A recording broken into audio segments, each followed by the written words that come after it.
Assalamualaikum warahmatullahi wabarakatuh. Kembali lagi ke Pajak Online. Kawan pajak, pada kesempatan ini saya berbagi bagaimana cara untuk mengisi lampiran SP tahunan PPh Badan yang kegiatan usahanya adalah bergerak dalam bidang jasa konstruksi dan pengadaan barang dan jasa lainnya yang dikenakan PPh tidak final. Jadi sebelumnya kita harus nanti memilih pertanyaan induk di SPT Badan untuk perusahaan konstruksi dan pengadaan barang dan jasa lainnya. Yang pertama, setelah kita membuat konsep SPT, kita bagian header ini kita pilih metode pembukuannya, kita pilih yang Stelsel Accrual.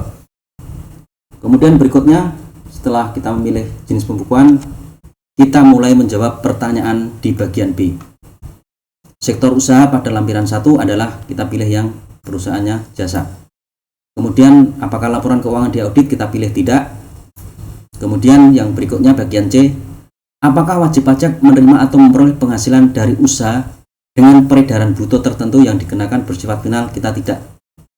Kita pilih tidak. Ini adalah untuk perusahaan yang bergerak atau wajib pajak UMKM. Kemudian yang kedua, apakah wajib pajak menerima atau memperoleh penghasilan dikenakan PPh bersifat final, kita pilih ya. Ini nanti untuk memasukkan usaha jasa konstruksi. Kemudian berikutnya adalah apakah wajib pajak menerima atau memperoleh penghasilan yang tidak termasuk objek pajak, kita isi tidak. Kemudian nanti di bagian D yang perlu kita jawab adalah tentang tarif PPh yang digunakan untuk menghitung PPh terutang. Kita gunakan pasal 31E karena apa? Omset ini saya asumsikan di bawah 50 miliar. Jadi pertanyaan di bagian 11 D11 kita jawab nomor 3. Kemudian berikutnya nanti untuk yang lain kita jawab tidak. Selanjutnya untuk bagian H kita asumsikan hanya ada pilihan ya di bagian penyusutan dan amortisasi. Yang lain kita jawab tidak ada. Kemudian berikutnya nanti kita upload laporan keuangan, laporan rugi laba dan neraca. Nanti kita pilih filenya, kemudian setelah kita pilih kita klik unggah, maka hasilnya akan seperti ini ya. Jadi filenya akan berhasil diunggah di sini. Kemudian berikutnya nanti kita simpan konsep.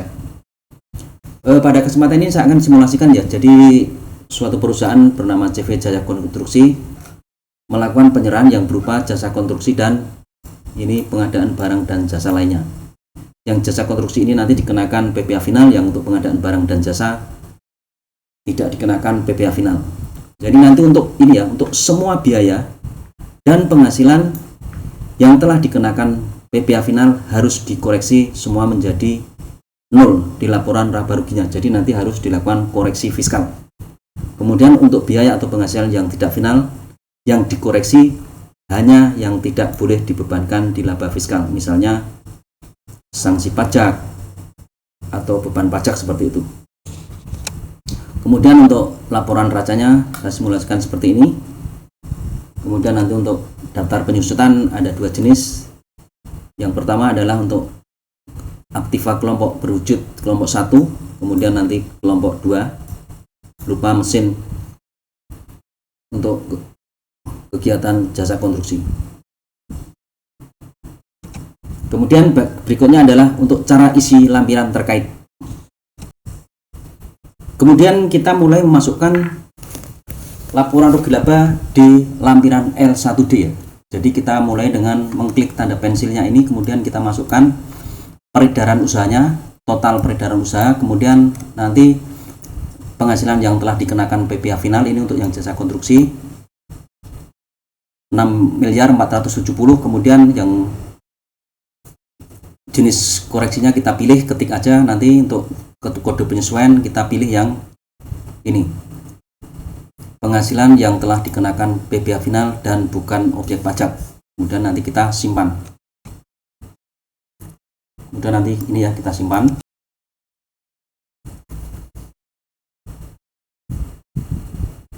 Harga pokok ini harga pokok jasa atau biaya pokok jasa kita koreksi semua karena ini adalah untuk biaya pokok jasa yang telah dikenakan PPh final ya. Jadi penghasilannya telah dikenakan final, nanti untuk keterangan koreksinya adalah penyesuaian fiskal positif. Jadi nanti untuk biaya-biaya yang berhubungan dengan jasa konstruksi kita koreksi semua menjadi 0, koreksi positif. Kemudian kita klik simpan. Kemudian untuk biaya penyusutan tadi untuk mesin molen sesuai dengan laporan keuangan. Untuk yang dikenakan PPh final biayanya untuk penyusutan adalah sebesar 37.500.000, sehingga yang menjadi penyusutan untuk biaya penyerahan barang dan jasa selain konstruksi adalah 15 juta. Kemudian kita klik simpan. Berikutnya nanti tinggal kita memasukkan semua biaya-biaya yang lain sesuai dengan ketentuan yang berlaku ya. Kemudian ini adalah hasil isian lengkap untuk laba fiskalnya. Jadi laba fiskalnya adalah 358 juta. Ini nanti yang akan dikenakan PPh pasal 17 untuk. Kemudian nanti untuk neracanya kita masukkan sesuai dengan akun masing-masing. Kalau tidak sesuai kita masukkan yang mendekati ya. Jadi nanti kita masukkan semua aktiva dan pasifanya di bagian B, lampiran 1D bagian B seperti ini. Jadi nanti antara debit dan kredit harus sama. Kemudian kita klik simpan konsep. Kemudian untuk lampiran L2 ya, atau pemegang saham, nanti kita masukkan setoran modal yang dilakukan oleh pemegang saham. Kemudian untuk persentasenya saya anggap ini adalah pemilik modalnya hanya satu orang, maka kepemilikannya adalah 100%. Kemudian kita klik simpan. Kemudian untuk L4 ini adalah penghasilan yang telah dikenakan PPh final, yaitu adalah tadi yang jasa konstruksi itu telah dipotong final oleh lawan transaksi ya. Jadi yang memberi pekerjaan kita masukkan di sini biasanya sudah akan terprepulit dari bukti potong yang diterbitkan oleh lawan transaksi. Ini akan masuk di sini. Jadi nanti nilai DPP yang masuk di lampiran L4 ini harus sama dengan laporan rugi laba yang terutama untuk yang jasa konstruksinya. Jadi omset antara penghasilan dari jasa konstruksi harus sama dengan DPP-nya yang ada di penghasilan yang telah dikenakan final. Apabila belum sama, maka harus dikonfirmasi dulu ke lawan transaksi apakah nanti sudah diterbitkan atau belum. Kalau belum, kita minta lawan transaksinya untuk segera menerbitkan, karena ini akan berhubungan dengan nilai PPh yang dipotong. Seperti itu. Jadi ini untuk penyerahannya sudah sama.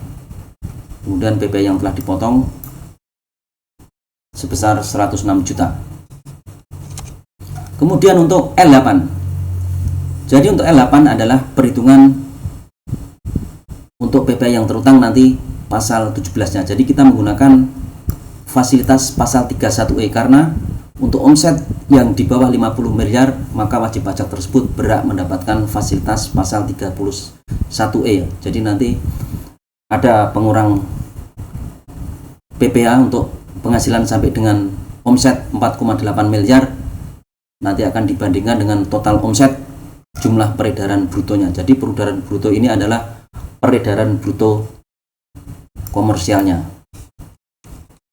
Yang dimaksud di sini adalah penghasilan atau peredaran bruto itu adalah penghasilan yang telah dikenakan final, penghasilan yang tidak bersifat final, dan penghasilan yang dikecualikan dari objek pajak. Ini nanti akan menjadi dasar untuk penghitungan tarif pasal 31E. Kemudian untuk L6.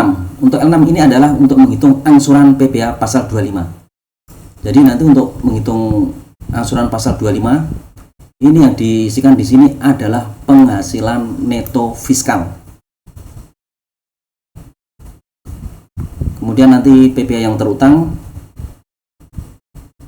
ini nanti diisikan sesuai dengan perhitungan di L8 ya. Jadi di L8.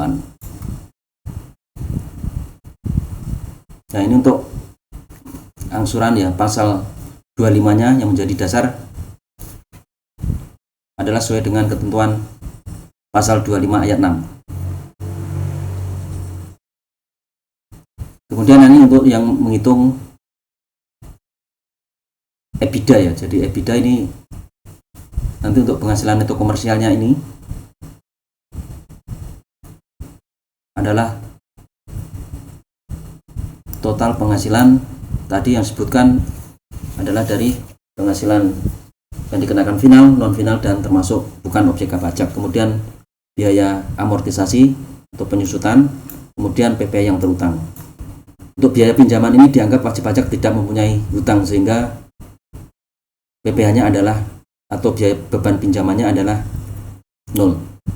Jadi untuk beban pinjaman ini kita kosongi karena dianggap wajib pajak tersebut tidak memiliki hutang yang menjadi dasar untuk pembebanan biaya pinjaman. Seperti itu.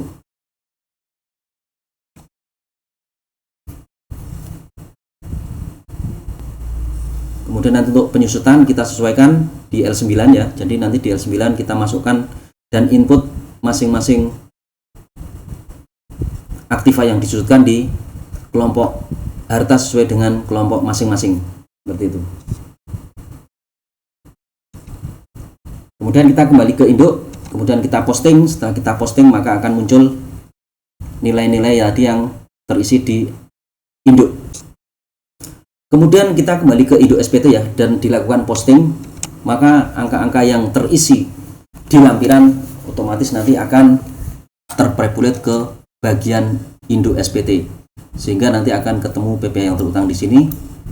Ini adalah PPh pasal 29-nya.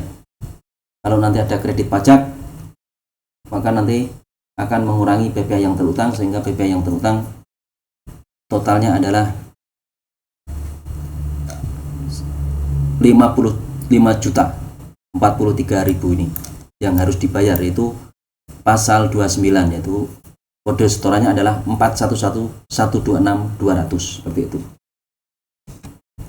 Jadi seperti itu ya kawan pajak, bagaimana cara untuk mengisi lampiran SPT tahunan bagi wajib pajak yang bergerak di bidang konstruksi yang telah dikenakan PPh final dan pengadaan barang dan jasa yang tidak dikenakan PPh final.